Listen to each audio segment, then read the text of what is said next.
Originalmente desenvolvido na década de 1980 como um derivado ampliado do cargueiro Antonov AN-124, tinha um objetivo expresso de transportar ônibus espaciais da classe Buran. Em 21 de dezembro de 1988, o AN-225 realizou seu voo inaugural. Apenas um único exemplar foi concluído, embora um segundo modelo com uma configuração ligeiramente diferente tenha sido parcialmente construído.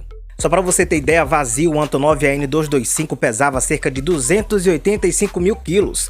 Com um peso máximo de decolagem de 640 toneladas, o AN-225 detinha vários recordes, incluindo a aeronave mais pesada já construída e a maior envergadura de qualquer aeronave em serviço operacional. Legal, né?